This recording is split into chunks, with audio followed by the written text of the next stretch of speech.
مجھ سے اکثر پوچھا جاتا ہے کہ میں نے کب اور کیسے اسلام قبول کیا۔ اس کا جواب یہ ہے کہ اگرچہ میں 1991 میں حلقہ بگوش اسلام ہوئی، لیکن میں نہیں بتا سکتی کہ سب سے پہلے میرے دل پر اسلام کی روشنی کب اور کیسے منعکس ہوئی۔ غور کرتی ہوں تو یوں لگتا ہے جیسے میں ہمیشہ ہی سے مسلمان تھی۔ اس کا سبب یہ ہے کہ اسلام واقعی انسانی فطرت کی آواز ہے، اور جس طرح اگر ایک بچے کو قطعی تنہا ماحول میں الگ تھلگ چھوڑ دیا جائے تو وہ بڑا ہوگا تو ساری بنیادی انسانی خصوصیات لازماً اس کے اندر ظہور پذیر ہوں گی۔ اسی طرح اگر ایک انسان کو اس کا خاندان، تعلیم اور ماحول مصنوعی طور پر متاثر نہ کرے تو اس کے اندر اخلاقی اعتبار سے وہی خوبیاں جلوہ گر ہوں گی جو اسلام کو مطلوب ہیں۔ السلام علیکم ورحمۃ اللہ وبرکاتہ۔ بسم اللہ الرحمن الرحیم۔ اللہم صلی علی محمد وعلی آل محمد۔ ہم مسلمان کیوں ہوئے، اس سلسلے کی آج کی شخصیت کا تعارف لے کر آپ کی خدمت میں حاضر ہوں۔ آج کی شخصیت کا تعلق انگلینڈ سے ہے اور نام ہے لیڈی زینب کبولڈ۔ تو ان کی داستان شروع کرنے سے پہلے آپ میرا یوٹیوب چینل سبسکرائب کر دیں اور بیل آئیکن بھی پریس کر دیں تاکہ اس طرح کی ایمان افروز داستانیں آپ تک پہنچتی رہیں۔ چنانچہ جیسا کہ ایک یورپین نقاد نے لکھا ہے کہ اسلام عقل عامہ، کامن سینس کا مذہب ہے، اور میری عقل بھی جب عیسائیت کے عقائد پر غور کرتی تھی تو بے اختیار پکار اٹھتی تھی کہ یہ انسانی فطرت کی آواز نہیں ہے۔ تثلیث، حضرت مسیح اور مریم کے بتوں کی پرستش، پیدائشی گناہ گار ہونے کا تصور اور کفارہ، یہ سب کچھ وجدان اور ضمیر کے تقاضوں کے برعکس تھا۔ چنانچہ میں نے جو ہی شعور کی آنکھیں کھولی، ان تصورات سے بغاوت کا اعلان کر دیا، لیکن اس کے باوجود میں دہریت سے دور رہی۔ میرا دل کہتا تھا کہ اس کائنات کا ایک خالق اور مالک موجود ہے، لیکن ہم اس کی پہچان کا راستہ بھولے ہوئے ہیں۔ چنانچہ تلاش حق کی خاطر میں نے مختلف مذاہب کے تقابلی موازنے کا ارادہ کر لیا، اور اس حوالے سے جتنی کتابیں دستیاب تھیں ان کا مطالعہ شروع کر دیا۔ اس طرح میں جس قدر مطالعہ کرتی چلی گئی، ساتھ ساتھ تجزیہ اور غور بھی کرتی رہی، میں اس نتیجے پر پہنچی کہ سب مذاہب کے مقابلے میں اسلام ہی فطرت کے قریب اور قابل عمل ہے۔ دور حاضر میں ہر نوع کے پیچیدہ اور مشکل مسائل کو حل کرنے کی صرف یہی دین صلاحیت رکھتا ہے، اور صرف یہی راستہ ہے جو انسان کو امر و حقیقی مسرت کی منزل تک پہنچا سکتا ہے۔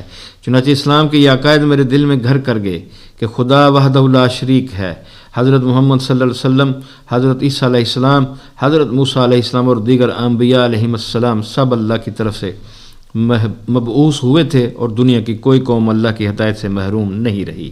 مجھے اسلام کا یہ عقیدہ بھی فطرت کے عین مطابق نظر آیا کہ ہم پیدائشی گناہ گار نہیں بلکہ اس کے برعکس معصوم پیدا کیے گئے ہیں، اور ہمیں اپنی بخشش کے لیے کفارے کی نہیں بلکہ اخلاص پر مبنی عمل کی ضرورت ہے۔ اس سلسلے میں اسلام کا یہ عقیدہ بھی میرے دل میں اتر گیا کہ خدا اور بندے میں رابطے کے لیے کسی وسیلے کی ضرورت نہیں۔ خدا سے ہم ہر جگہ ہر وقت رابطہ کر سکتے ہیں، اور اگر ہمارے اعمال درست نہ ہوں گے تو بڑی سے بڑی سفارش بھی نجات کے لیے کافی نہیں ہوگی، حتیٰ کہ حضرت عیسیٰ علیہ السلام اور محمد صلی اللہ علیہ وسلم بھی ہمیں سزا سے نہیں بچا سکیں گے۔ لفظ اسلام کے معنی ہے خدا کے آگے جھک جانا، اس کے احکامات کے سامنے سر تسلیم خم کر دینا۔ اس کے دوسرے معنی ہیں امن، سکون، راحت۔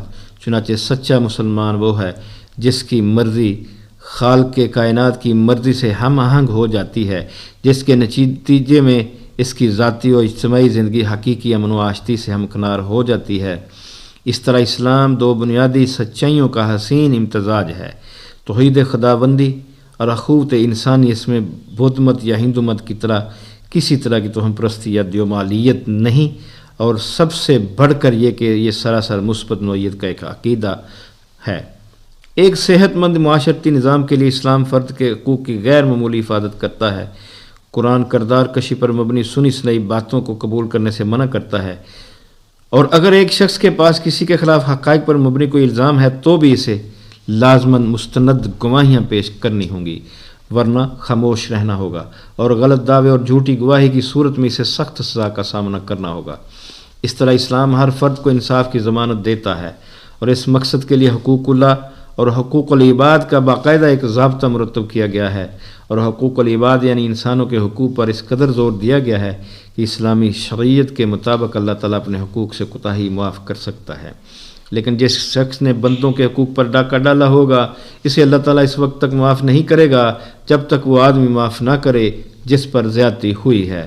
قبول اسلام کے بعد مجھے اسلام کے جس شعار نے سب سے زیادہ متاثر کیا وہ حج بیت اللہ کا روح پرور منظر ہے، اخلاص کے پیکر میں ڈلے ہوئے عجز، سادگی اور عبودیت کی مجسم تصویر بنے ہوئے دنیا کے کونے سے لاکھوں افراد اس مقدس سرزمین پر جمع ہوتے ہیں اور شعوری طور پر اللہ کی حمد و ثنا بیان کرتے ہوئے ایک ایسا روح پرور دل نواز منظر پیدا کرتے ہیں جس کی کوئی مثال نہیں ملتی۔ اس موقع پر جناب سیدنا حضرت محمد صلی اللہ علیہ وسلم کی ساری تگ و دو اور ساری قربانیاں تصور میں گھومنے لگتی ہیں جو انہوں نے راہ حق میں انجام دیں اور جن کی وجہ سے بنی نوع انسان ایک صالح ترین انقلاب سے دوچار ہوا۔ حقیقت یہ ہے کہ حج اسلام کا بہت اہم اور مؤثر ترین شعار ہے اور مسلمانوں کے اتحاد اور یک رنگی کا بہت بڑا مظہر ہے۔ چنانچہ اگر اس فریضے کی روح کو پیش نظر رکھا جائے اور رسمی نہیں بلکہ شعوری طور پر اس کے مناسب کو ادا کیا جائے تو اس کے حیرت انگیز اثرات مرتب ہو سکتے ہیں۔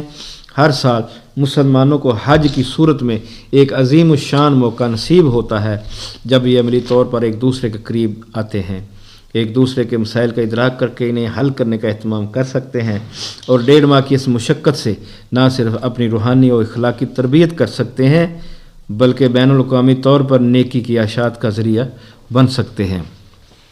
الحمدللہ آج کی شخصیت کا تعارف بھی مکمل ہوا۔ انشاءاللہ پھر کسی دوسری شخصیت کا تعارف لے کر آپ کی خدمت میں حاضر ہوں گا۔ تب تک کے لیے اجازت۔ اللہ حافظ۔ اللہ آپ کا حامی و ناصر ہو۔